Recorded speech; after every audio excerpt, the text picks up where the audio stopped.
Bienvenue dans notre émission Derrière le décor, notre émission sur le théâtre. Nous recevons encore bien sûr Amandine, notre animatrice. Bonjour Amandine. Bonjour Anita.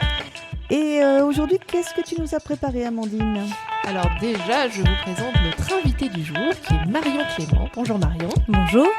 Qui fait partie de la compagnie Zébuline et qui va donc nous accompagner pendant toute l'émission.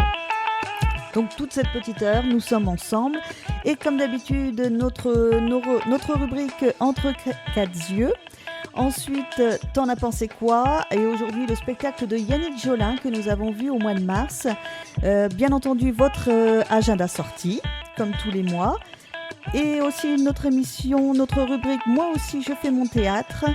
Les dessous de la scène, bien entendu. Et comme d'habitude, nous terminons avec notre petite lecture théâtre. Et cette fois-ci, je vais participer, il me semble. Oui. On aime bien faire participer. Alors, c'est parti pour notre émission Derrière le décor. Amandine et Anita vous invitent derrière le décor avec le CAC Sud 22.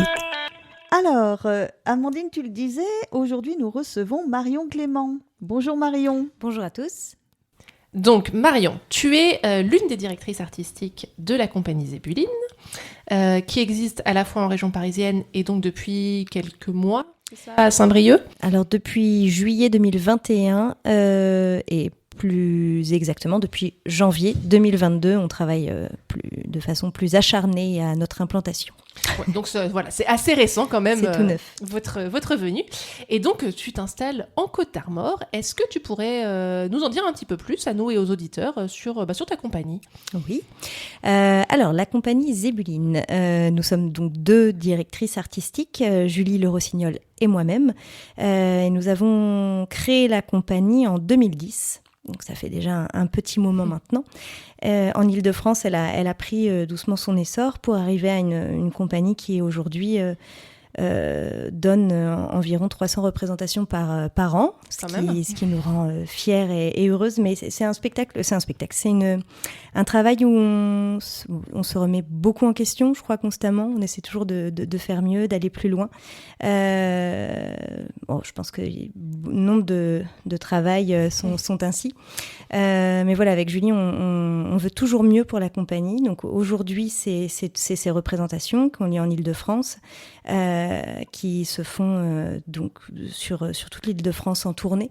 Et c'est aussi des spectacles dans les théâtres parisiens, puisque pour l'instant, la troupe est constituée de comédiens parisiens qui tournent les spectacles de Zébuline. Et moi-même, voulant rentrer à la maison, je ramène les spectacles de Zébuline dans ma valise et j'implante la compagnie en Bretagne. Donc, j'y travaille depuis janvier. Pour l'instant, on propose 3 de nos spectacles dans la région Bretagne.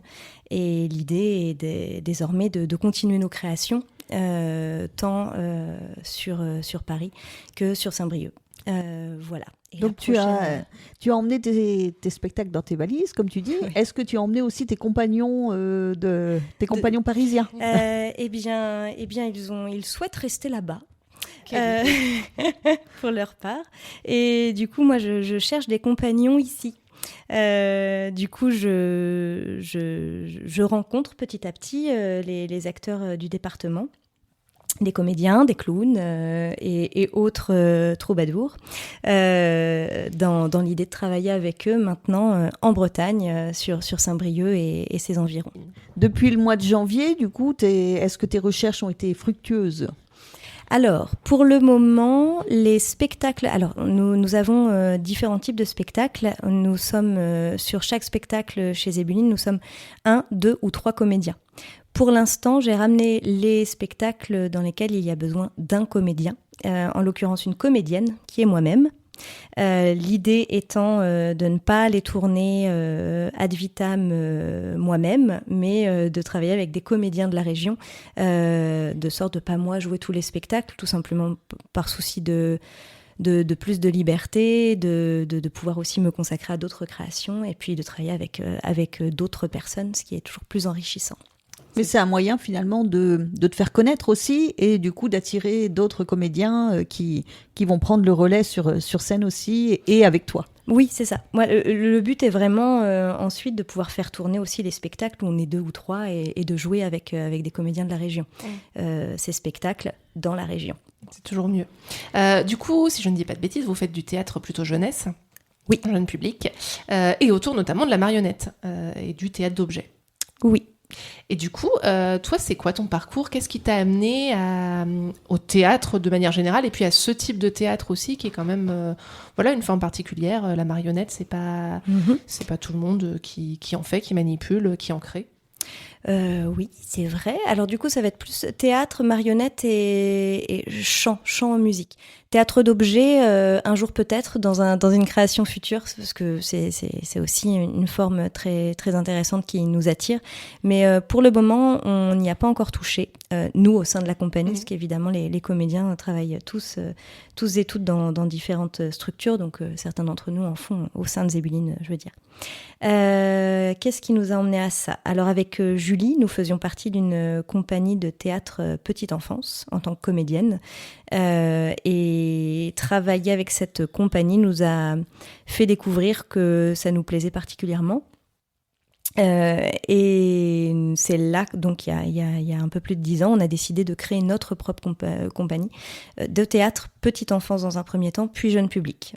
Après, au début, on était vraiment sur un public de crèche, puis on a créé également 2 autres spectacles ensuite pour les écoles primaires.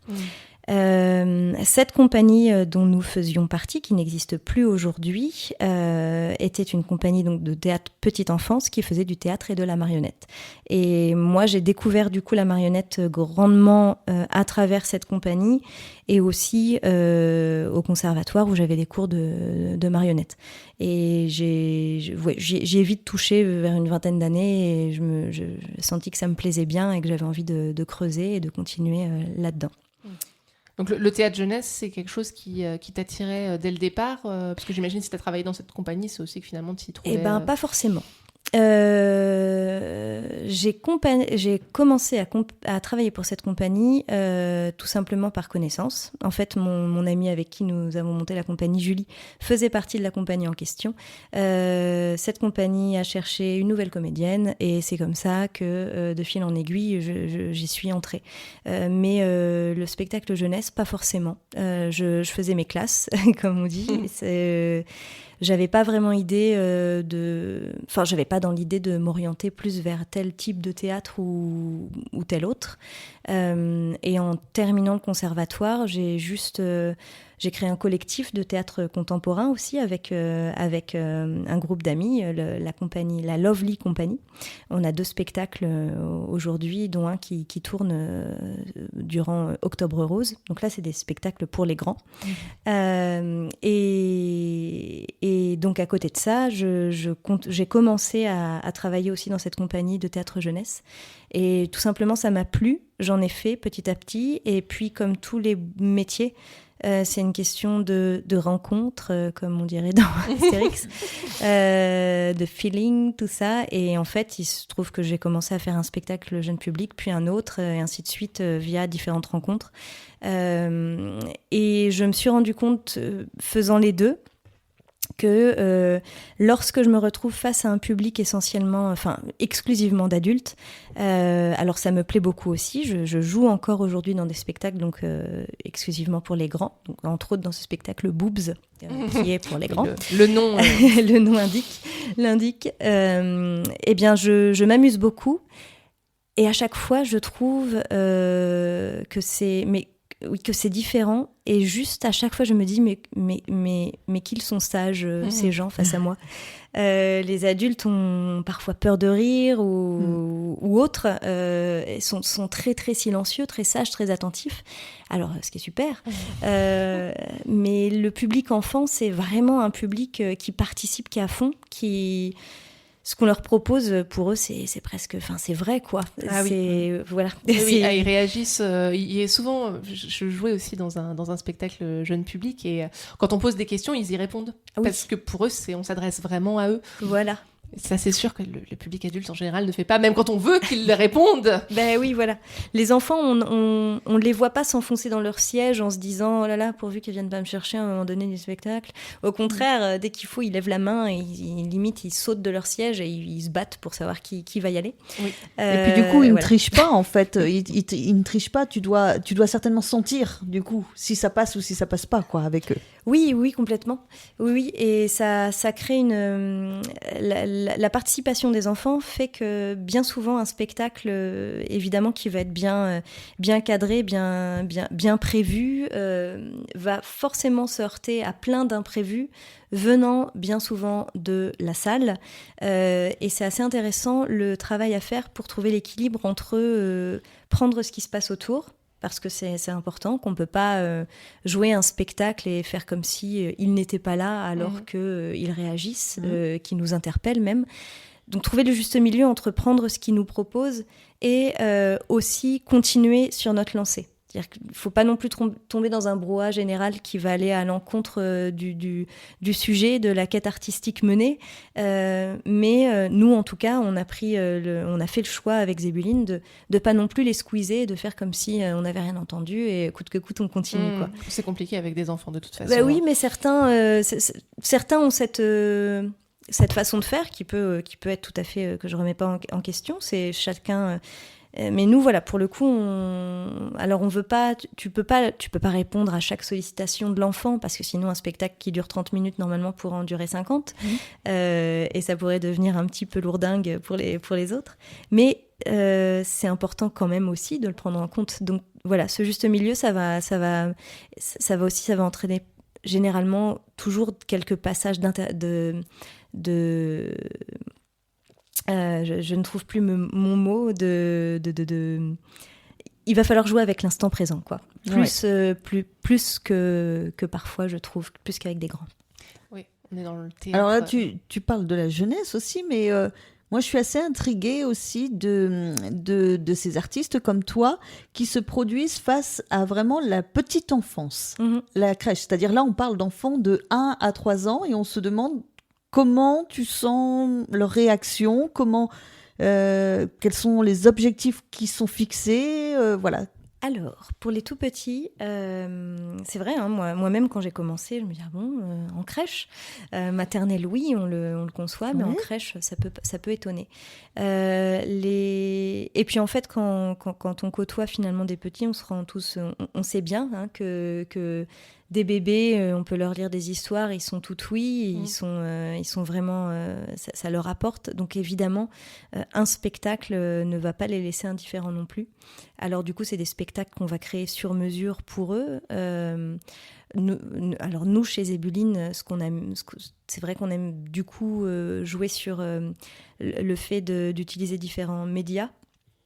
On va alterner théâtre, marionnette, chant, musique, théâtre d'ombre. On va mélanger tout ça pour un spectacle qui va durer 30 minutes, de sorte que le support de médiation change constamment et garder l'attention du tout petit vraiment chaque sens va être mis en éveil l'un après l'autre, quoi. Voilà, et bien souvent même tout le temps les enfants de 1 an et même les plus petits sont vraiment happés du début à la fin, quoi, sans aucun souci. Ça va être les plus grands finalement, ceux qui commencent à avoir 2 ans, 2 ans et demi, 3 ans, qui gigotent plus, qui peuvent parfois, qu'on pourrait croire parfois, qui vont être moins à l'écoute et qui en fait nous surprennent aussi beaucoup parce qu'ils pareil, ils restent, ils sont vraiment dans le spectacle pendant les 30 minutes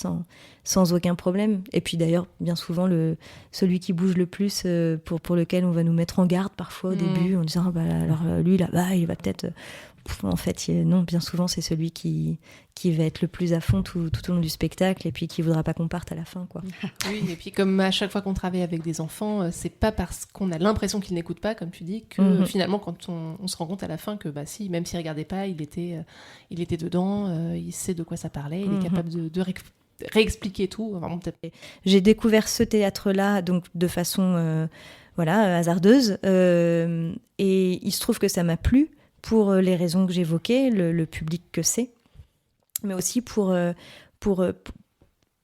diverses choses. Aujourd'hui, si on me posait la question, tu peux faire des spectacles que pour les tout petits ou alors que pour les grands, mais il faut choisir, tu peux pas faire les deux. J'irai faire des spectacles pour les tout petits. Je pense que bien des comédiens ne répondraient pas ça, ou auraient même pas envie d'essayer. Et c'est bien normal, quoi. Chacun son truc. C'est vrai. Mais en tout cas, oui, ça se développe, quoi. Et c'est un théâtre particulier. Donc alors tu disais que tu es venue aussi avec 3 spectacles. Quel est le nom de ces 3 spectacles-là ? Alors, c'est des spectacles, pour le coup, petite enfance, qui sont des spectacles de théâtre et de marionnettes. Donc, il y a Le Cadeau de dernière minute, qui est un spectacle de Noël. Il y a Les Aventures de Charlotte, qui est un spectacle qu'on tourne également exclusivement l'hiver, mais bien on pourrait le jouer à d'autres périodes de l'année, hein, comme tout spectacle d'ailleurs, mais c'est juste comme il s'adresse aussi à des publics de crèche. Bien souvent, ils ont des thématiques, ils aiment bien programmer les spectacles en fonction de ce qu'ils voient à tel ou tel moment de l'année.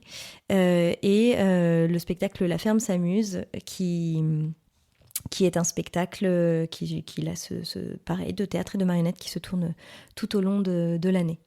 Eh ben, on a hâte de pouvoir les découvrir. Merci. Dès que vous avez une date. Vous nous tiendrez au courant. Ouais. On a tout dans. Enfin, bon, voilà, et on peut aussi. Ils sont sur notre site internet. Faut pas hésiter à jeter un œil et à nous les demander. Moi, je serais ravie de venir les jouer.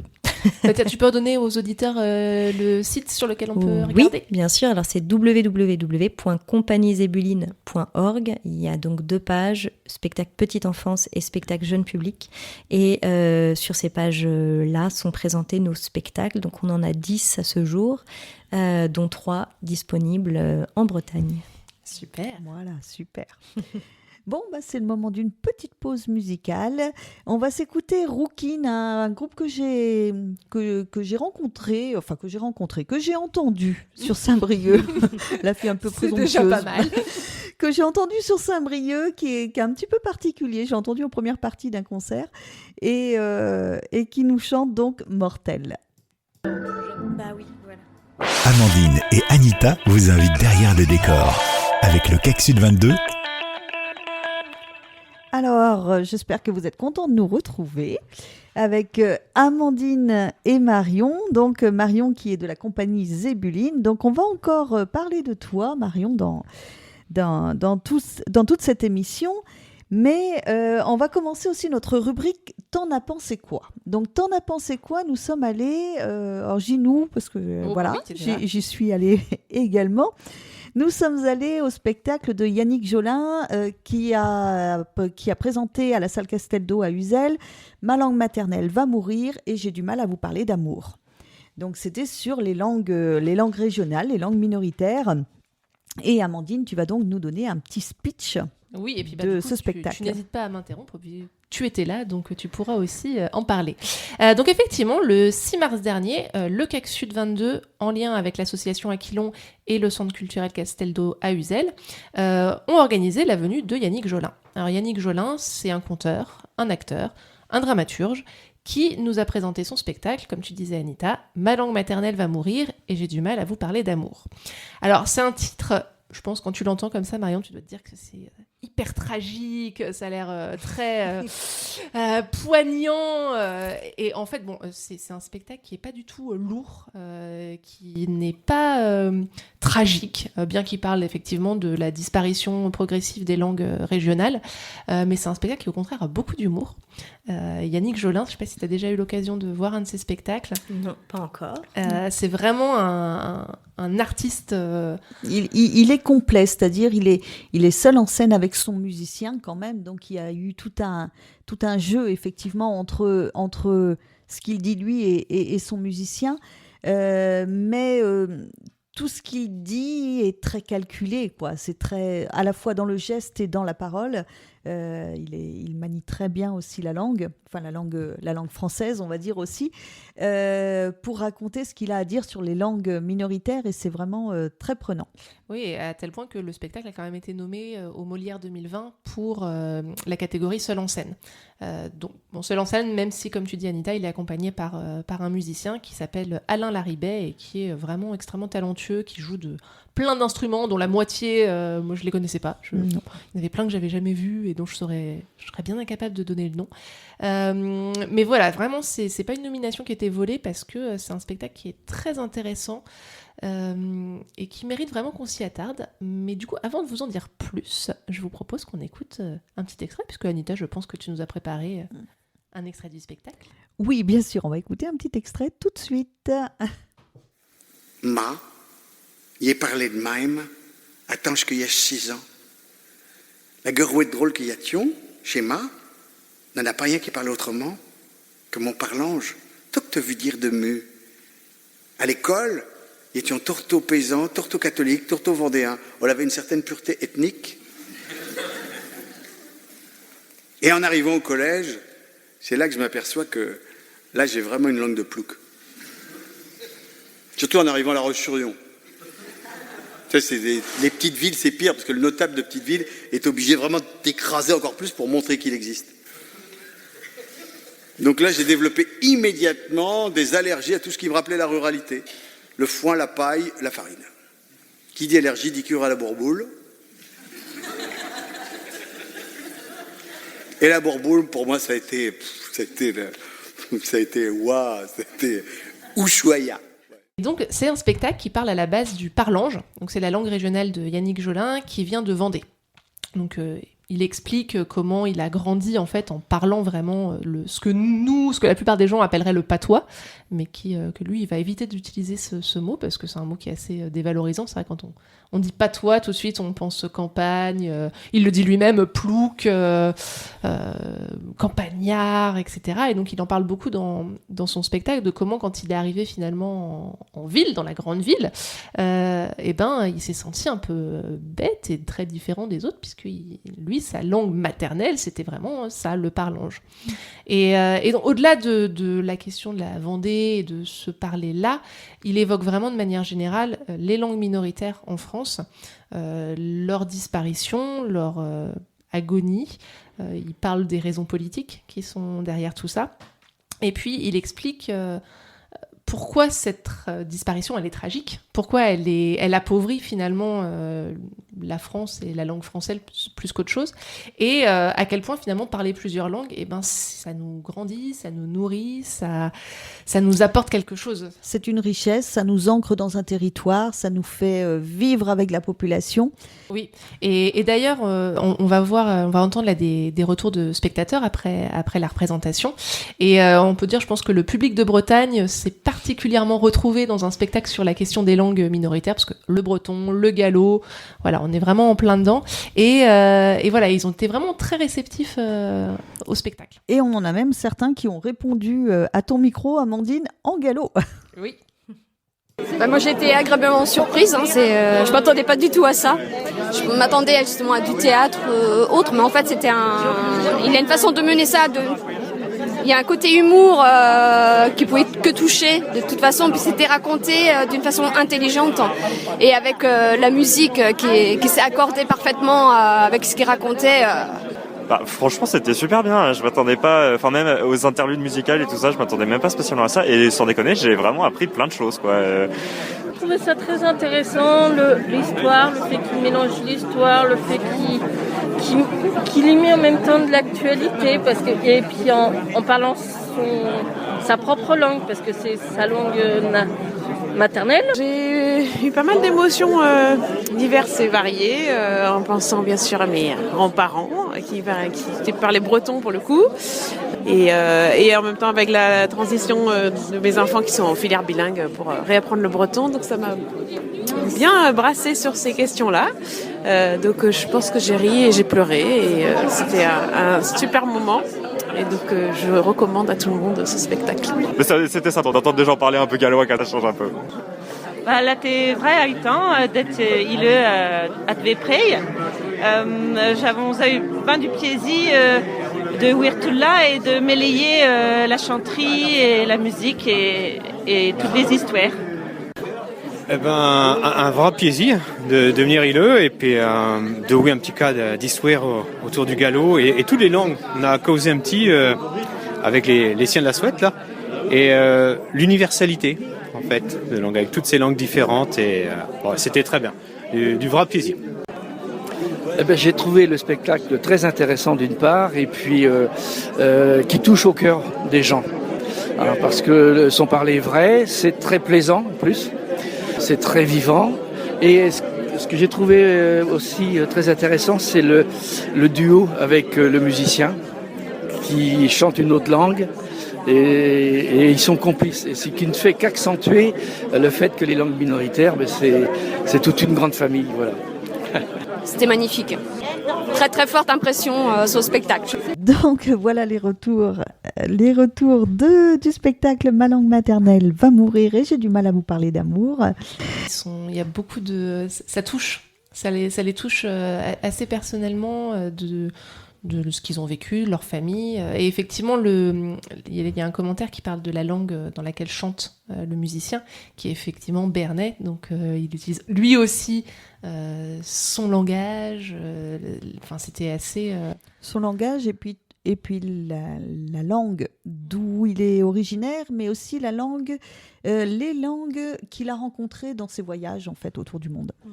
Donc c'était vraiment assez impressionnant. Et puis pour vous situer un petit peu auditeurs à quoi ça pouvait ressembler, parce que vous vous dites un seul en scène, comment c'était fait, on était à la fois entre la conférence où il nous a vraiment réexpliqué d'où venait le français, comment ça s'était fait, comment ça s'était imposé comme la langue principale en France, qui est pas du tout en fait évident. Il y avait de l'humour, il a réagi à ce qui se passait sur scène, aux instants T, être présent de manière tout à fait comme un comédien, quoi. Il était avec nous, avec ce qui se passait, et avec beaucoup de poésie. Et c'est vrai que ça invite les spectateurs à se pencher sans concession sur cette question-là, à la regarder en face, et puis à observer notre propre rapport finalement aux langues qu'on parle ou qu'on entend. Et du coup, ça rappelle des souvenirs aux personnes qui étaient là. Donc, beau spectacle, très drôle. Oui. Et puis, une forte impression. Quand on était dans la salle, c'est vrai que tout autour de nous, on entend sans arrêt des gens qui disent « Ah ouais, c'est vrai, c'est vrai ce qu'il dit. » Du coup, par exemple, je ne sais pas si toi, tu parles une autre langue, une langue régionale ou une langue... Du tout. C'est vrai que juste... d'entendre tous les commentaires des spectateurs là, me relancer sur le fait que moi je réfléchis à éventuellement mettre mon fils en bilingue breton pour le coup. Effectivement pour remettre la langue sur son piédestal, puisqu'on a voulu l'effacer, si on peut lutter contre, ce serait quand même une bonne chose. Donc je trouve que ce spectacle a aussi ce mérite-là de participer à la lutte de la pluralité des langues, des langages. Il faut absolument que la jeunesse s'empare de sa langue pour la sauver de toute façon, ça c'est sûr. Et d'ailleurs, les spectateurs étaient loin d'être que des personnes âgées, parce qu'on s'imagine forcément breton, gallo, on visualise les personnes, les grands-parents qui parlent cette langue, alors qu'en fait, comme tu dis, il y a les écoles bilingues en breton, et puis le gallo se modernise. Le gallo se rechaume. Voilà, donc n'hésitez pas à aller prendre des cours, à venir au CAC Sud 22 pour qu'on vous aide à trouver comment vous débrouiller avec le gallo ou aller avec le breton. Enfin bref, de toute façon, parler d'autres langues, c'est hyper important. Alors pour ce spectacle aussi, Amandine, tu en as parlé, il y avait quand même 3 coordinateurs en fait qui ont fait venir ce spectacle-là. Donc Aquilon, le CAC Sud 22 et puis le Centre culturel Casteldo d'Uzel. Et pour une fois, effectivement, alors j'ai trouvé l'idée dans tes retours que tu as enregistrés, il y avait un retour vraiment sympathique que j'ai voulu, auditeurs, vous faire entendre. C'est le retour de Sabine qui fait partie du coup de l'association Aquilon, parce que c'est vrai que quand on parle spectacle, eh bien, on ne parle que des artistes, mais il y a aussi tous ces gens qui se mobilisent pour que des spectacles aient lieu, pour que la culture soit diffusée sur le territoire. En Centre-Bretagne, c'est vraiment important que toutes ces personnes-là se mobilisent.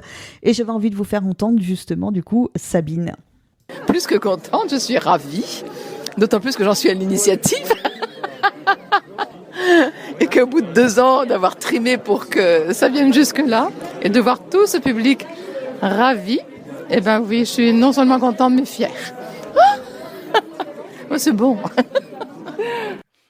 Donc on entend la fierté en fait de Sabine qui tient cette association Aquilon à bout de bras pour que la culture continue à vivre dans le Centre-Bretagne et voilà, j'étais contente de l'entendre aussi fière d'avoir fait venir Yannick Jolin sur le territoire. C'est pas rien, encore une fois, c'est un artiste qui a été nommé au Molière, donc c'est un nom et effectivement ça prouve qu'en Centre-Bretagne il y a la volonté aussi d'aller voir des artistes comme ça, de donner la chance à des spectacles et donc faut pas hésiter à venir.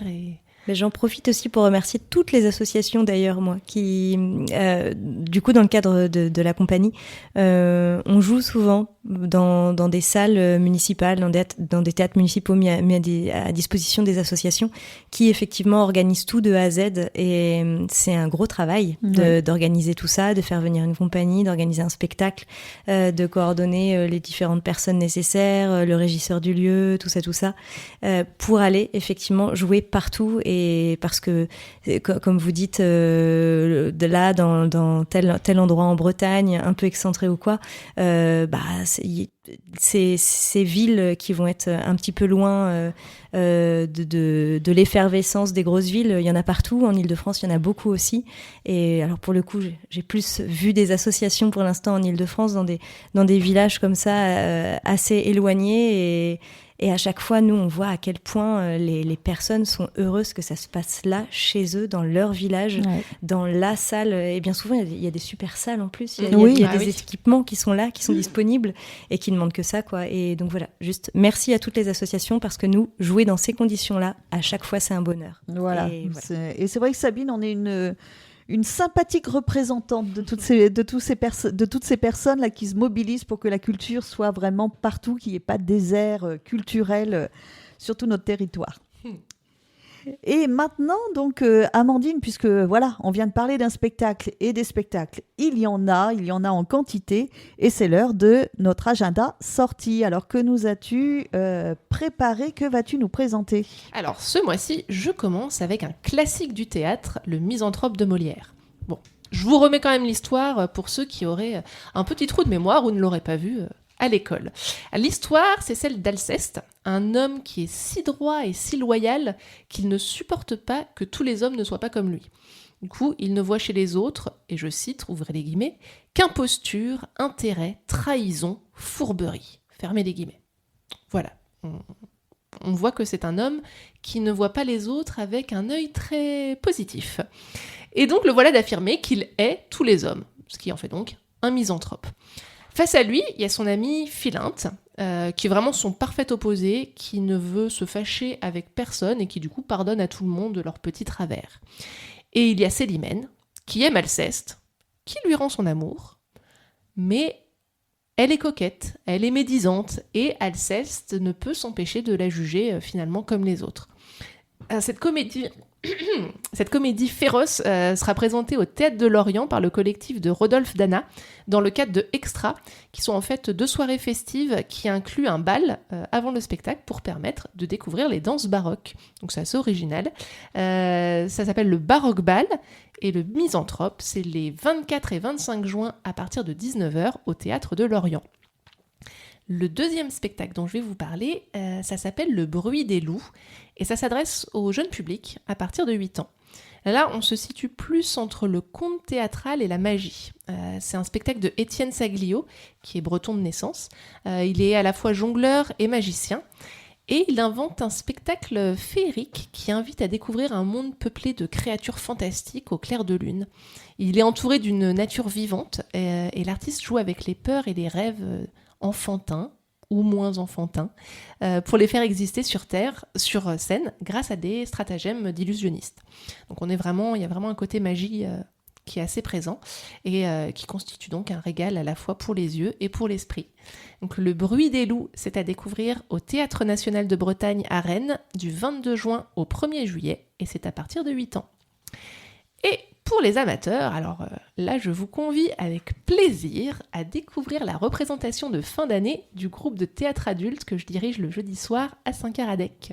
Donc pour les auditeurs qui nous écoutaient depuis le début, si vous vous rappelez bien, vous avez pu découvrir cet atelier dans l'émission Derrière le décor du mois de mars.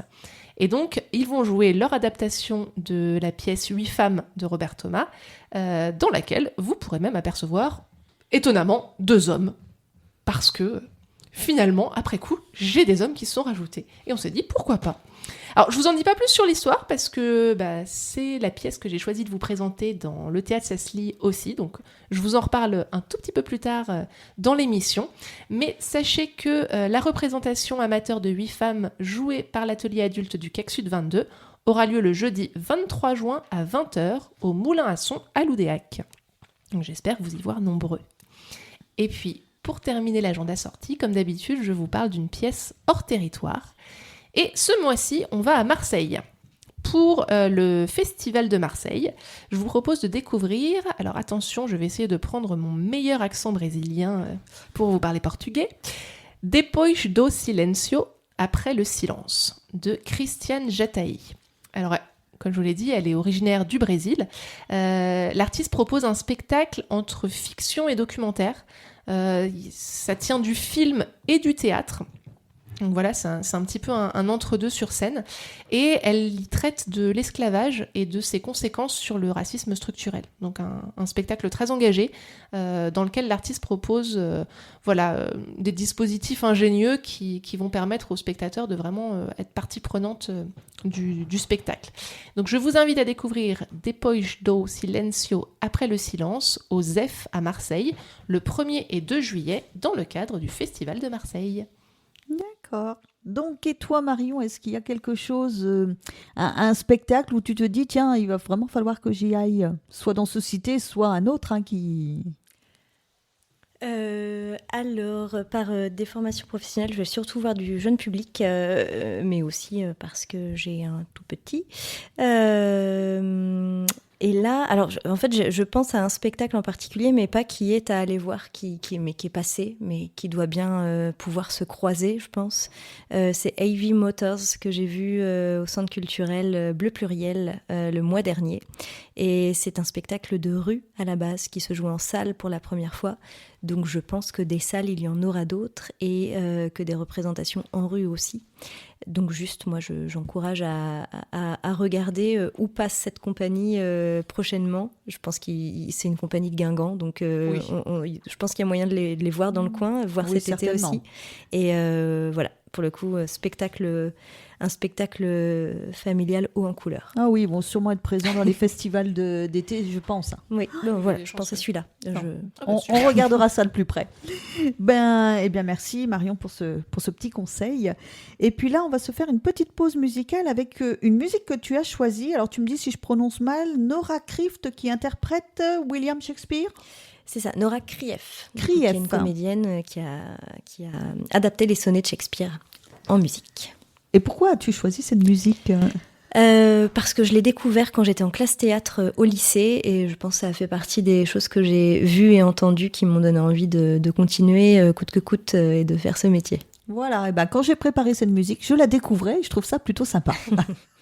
Amandine et Anita vous invitent derrière le décor avec le CAC Sud 22. Donc merci Marion de nous avoir offert cette petite pause musicale, Nora Krief et William Shakespeare. Voilà.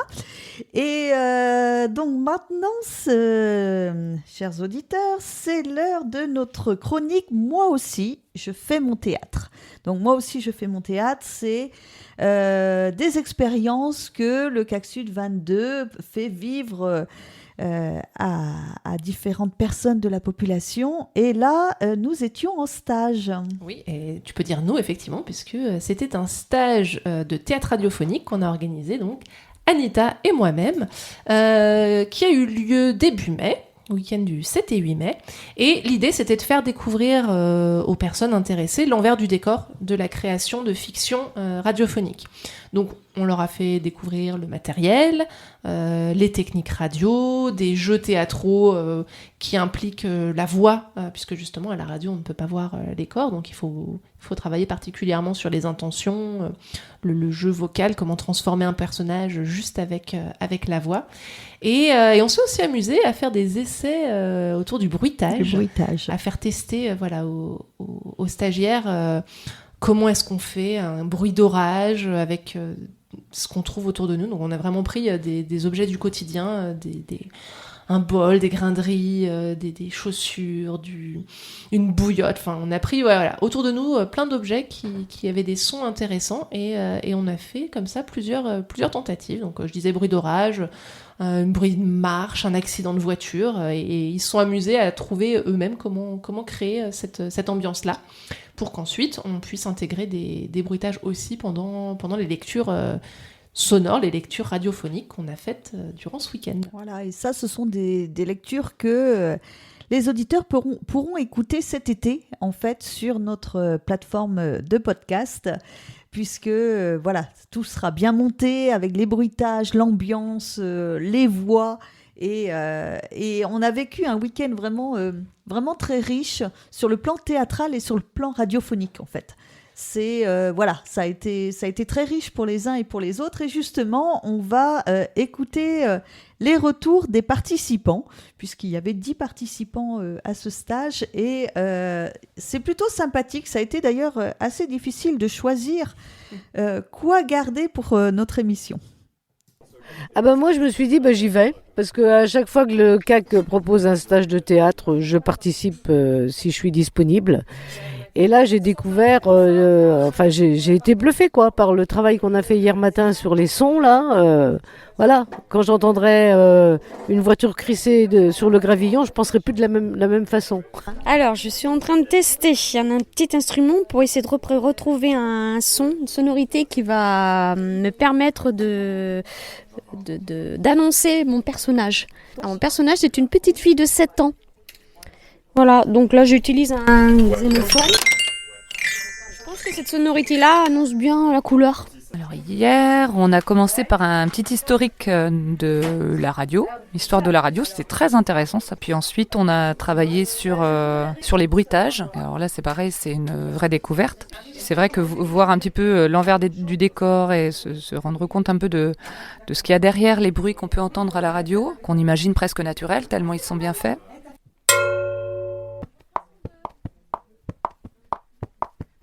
L'après-midi, on a travaillé davantage sur les personnages, dans le but donc d'approcher un texte, d'interpréter des voix. C'est encore une autre dimension. Le père de papa, c'était Papy, et il a rajouté « Papy, c'est pas une tondeuse à gazon ». Il lui a demandé pourquoi il disait ça, et il m'a dit « T'as qu'à aller voir dans la remise ». Et en entrant à la maison, je suis allée regarder dans la remise, j'ai vu la tondeuse à gazon, et dessus, il y avait marqué « Wharton ». Et j'ai compris que mon frère était un extraterrestre qui avait des super pouvoirs, parce qu'il avait transformé mon papy en tondeuse à gazon. Et je l'ai plus jamais embêté. D'abord, c'était super sympa de se retrouver comme ça, certains ne se connaissant pas. On a donc appris sur les 2 jours à se connaître, et puis on découvre des voix, et on découvre, comme le dit si bien Amandine, des personnages. C'est super. Merci. Franchement, c'était très sympa. Ça faisait marrant de prendre le personnage un peu bourru mais gentil. Et puis même c'était sympa aussi de voir ce que ça faisait un peu les trucs avec les bruitages et tout ça. C'est vrai que mine de rien, avec tous les objets qu'on a autour de soi, en fait, on peut faire n'importe quel bruit, quoi. Et ça, c'est assez impressionnant. Et c'est vrai que se retrouver tous ensemble comme ça, c'était franchement très sympa. C'était un week-end super constructif. On a appris plein de choses, on a découvert plein de sonorités, un monde qu'on ne connaît pas, et c'est vrai qu'il mérite d'être découvert à sa juste valeur. Je ne dirais qu'une seule chose, c'était bien trop court. Alors je suis d'accord, on en redemande, ce serait bien de renouveler l'expérience. Et vous nous avez amené à faire des choses qu'on n'aurait même pas pensé faire. Et après, la qualité d'écoute entre les stagiaires et le respect entre nous, vraiment un super moment. Voilà. Moi, je dirais qu'un mot, merci. Merci à tout le monde parce que c'était vraiment un bon moment. Merci. Moi, j'ai apprécié. J'ai découvert beaucoup de choses sur le bruitage, comment on les fait. Eh bien, écoutez, je suis ravie. J'ai appris énormément de choses. On apprend tous les jours, c'est vrai. Et une équipe formidable. On est tous solidaires. On apprend les bruitages, les voix. Enfin, c'est sans fin, quoi. Une découverte pour moi, absolue. Plein d'échanges sympas. Enfin, vraiment bien. Voilà. Ah, je conseille, oui. À le prochain stage, il faut venir. Alors toi aussi, Marion, je suppose que tu es une habituée peut-être des stages aussi. Donc peut-être dans les deux positions, peut-être en tant que stagiaire et aussi en tant que formatrice, enfin animatrice de stage. Oui.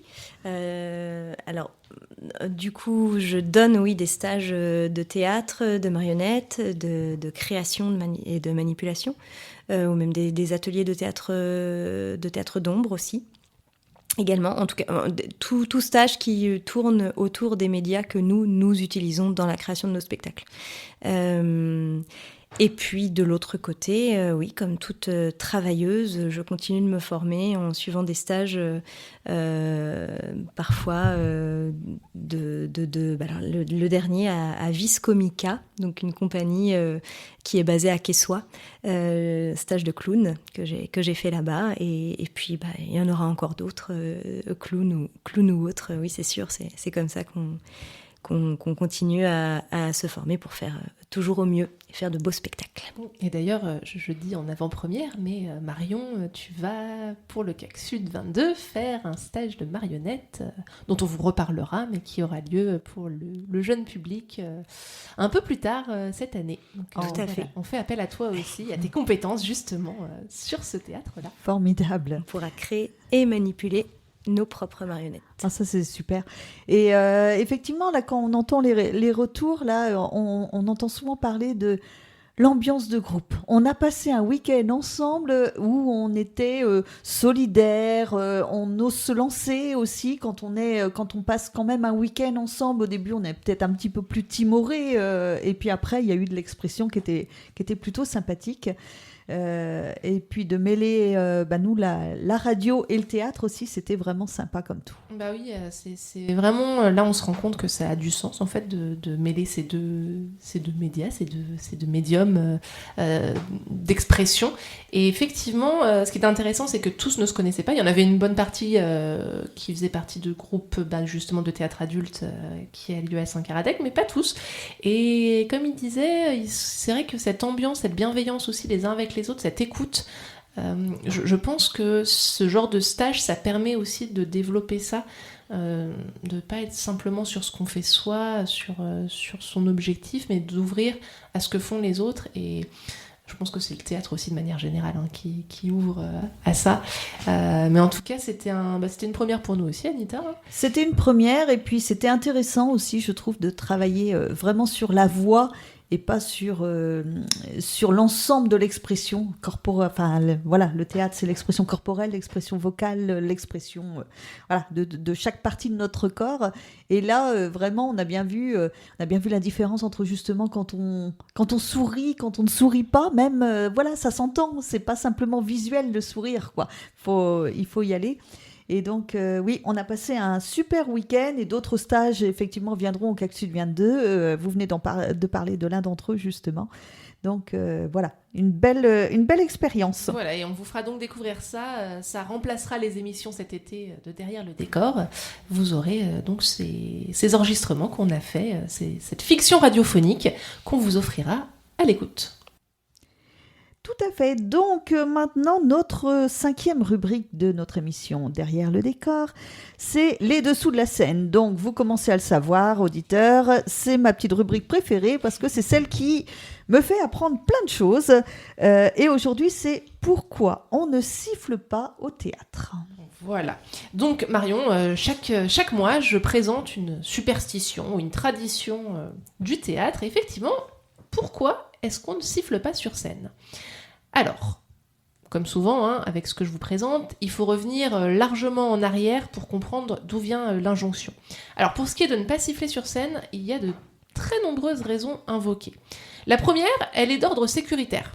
Les théâtres ont longtemps été éclairés avec des lampes à gaz. Or, si on entend siffler le gaz, c'est qu'il ne brûle plus, donc il risque d'exploser.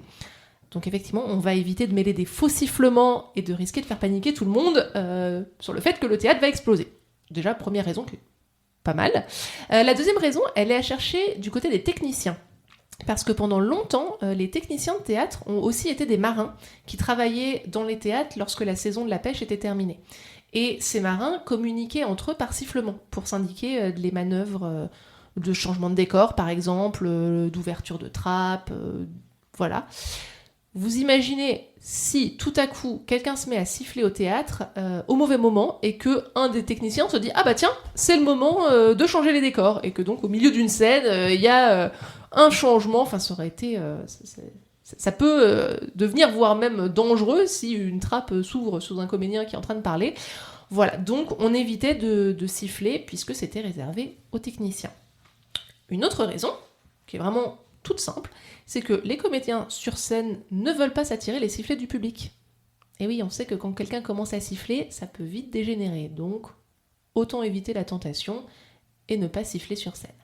Et puis la dernière raison, qui est quand même ma préférée, parce qu'elle est vraiment assez truculente, il paraîtrait donc au XVIIe siècle, il y a eu un événement qui est resté gravé dans beaucoup d'esprits à l'époque.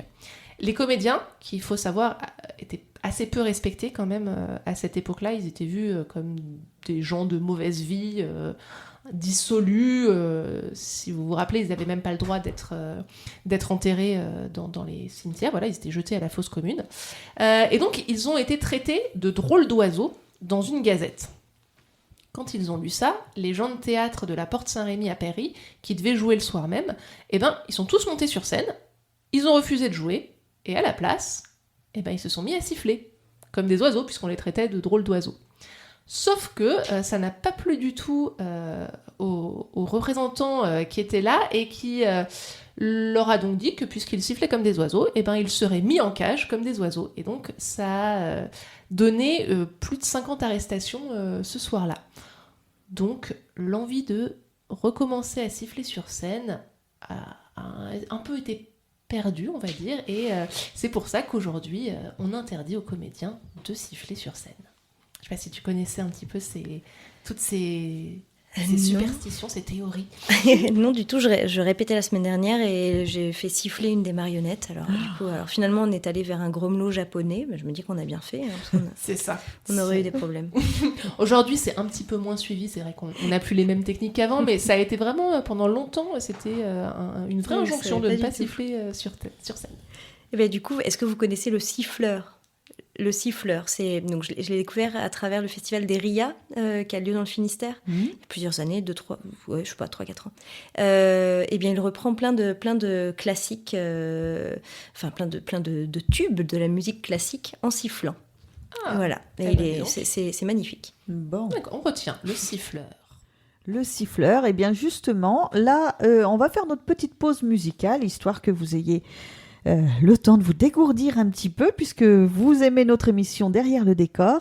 On se retrouve après donc notre petite pause musicale. Flavia Coelho, T'es mon tout.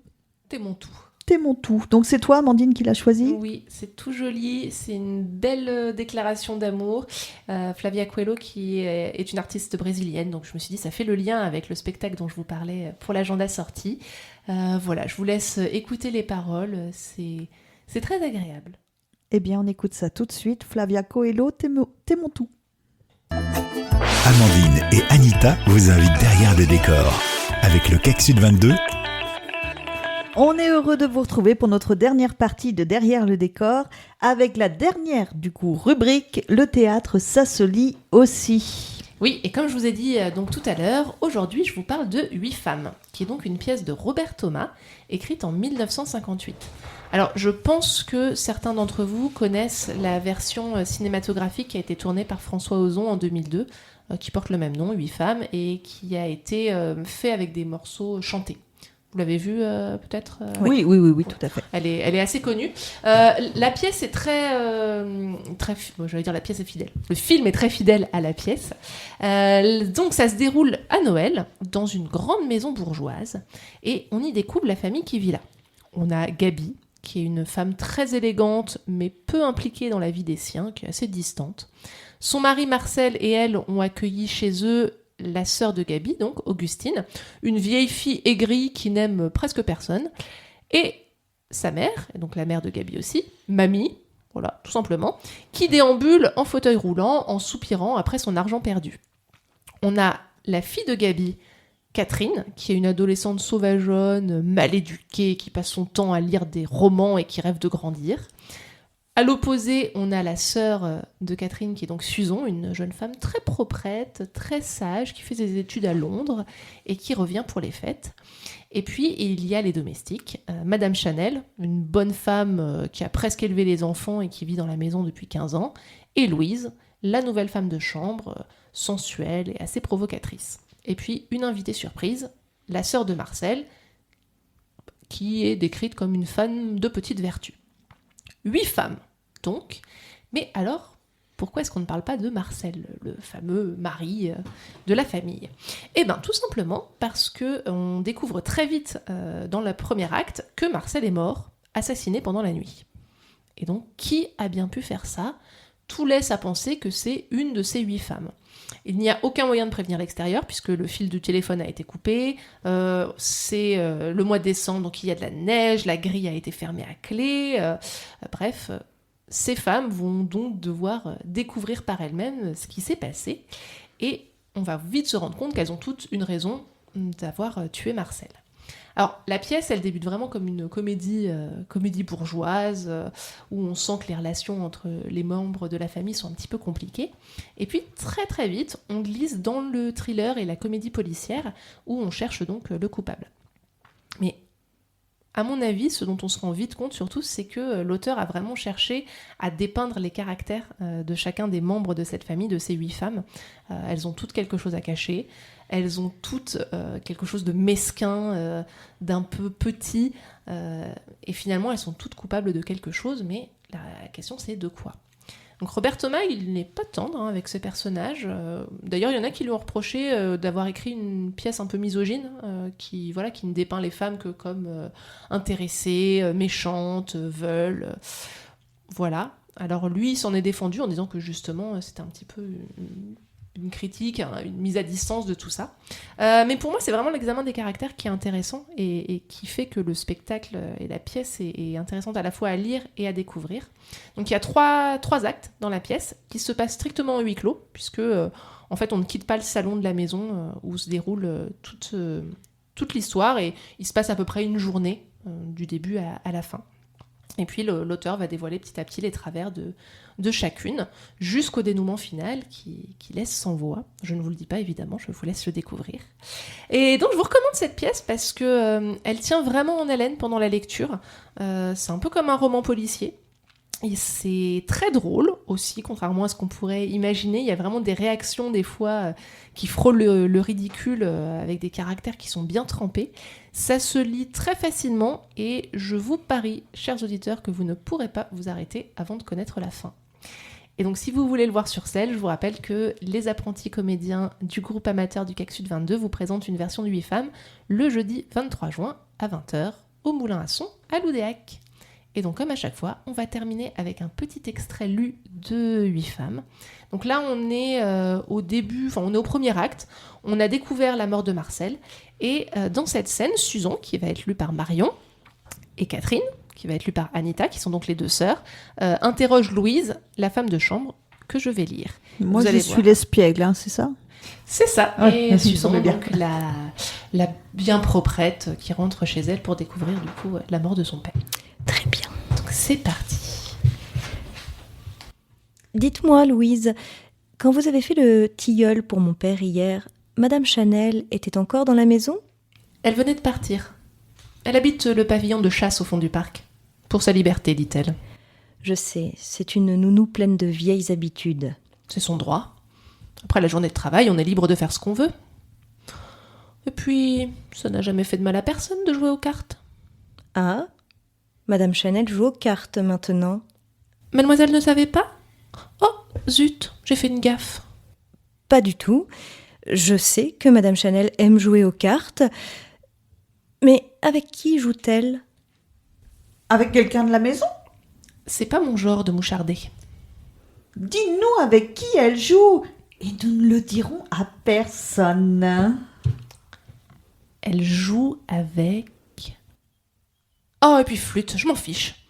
Elle joue avec Mademoiselle Pierrette, la sœur de votre père. Ça alors ? Comment l'avez-vous su ? C'est mamie qui les a vus. Et elle me l'a dit un jour de confidence où elle avait un petit verre dans le nez.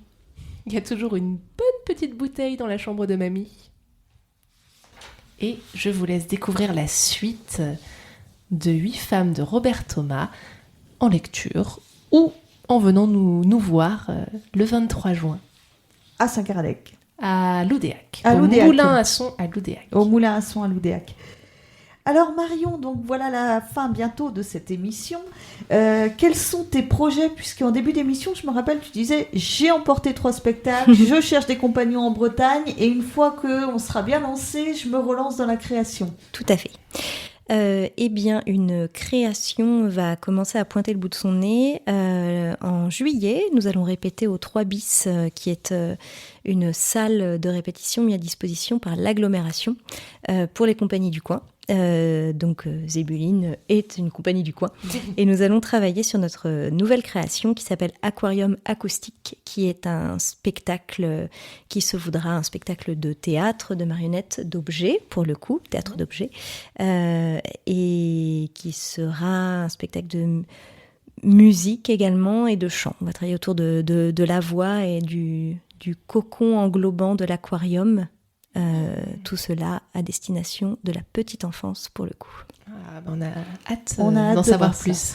Et tu nous disais aussi que début juillet, je crois, tu nous disais ça pendant la pause musicale, que début juillet, il fallait aller du côté de Quessoy. Tout à fait. Il faut aller participer à Partie de campagne. C'est le premier week-end de juillet, c'est à Viscomica, donc à Quessoy. C'est dans un super lieu qui se trouve dans une ancienne ferme. Donc c'est une longère qui abrite un théâtre et une compagnie de clowns. Je vous en dis pas plus, je pense que compagnie de clowns, théâtre et ancienne ferme... on peut planter le décor et deviner que c'est un endroit plutôt sympa. Ça va être sympa comme tout, ouais. C'est clair. Et ben écoute, merci beaucoup Marion d'être venue avec nous pour Derrière le décor. On était ravis de te recevoir. Et puis on te souhaite tout le mieux pour Zébuline, pour que ça s'implante comme il faut en Bretagne, mais je me fais pas de soucis. Merci. Vous avez une structure avec des enfants dedans et un toit au-dessus de la tête. Appelez-nous, on joue partout. C'est la volonté première de Zébuline. Jouer partout. Et pour terminer, justement, est-ce que tu peux nous rappeler comment te contacter ? Alors, soit directement sur le site de la compagnie en suivant la page contact, soit par mail de l'autre côté, donc cie.zebuline@gmail.com. Eh bien, voilà. Eh bien, on te remercie, Marion. Merci, Amandine. On a passé un super moment. J'espère que vous aussi, vous avez passé un bon moment avec nous. C'était la dernière de la saison de Derrière le décor. On se retrouvera peut-être à la rentrée prochaine. On ne le sait pas. J'espère qu'on se retrouvera en septembre. Si ce n'est pas pour Derrière le décor, ce sera pour un autre projet, on le sait. Donc, en tout cas, passez un bel été. Et regardez quand même toujours la page YouTube avec Derrière le décor, puisque, comme on vous a dit, on vous réserve le résultat du stage de théâtre radiophonique avec la lecture donc d'une fiction radio. Donc cet été, sur la page YouTube du CAC Sud 22, encore plein de théâtre. Et surtout, n'oubliez pas de regarder aussi les agendas des festivals, les agendas des représentations qu'il y a, parce que c'est vraiment très riche. Profitez-en bien. Bel été à vous tous. Merci Marion. Merci à vous. Amandine et Anita vous invitent derrière le décor avec le CAC Sud 22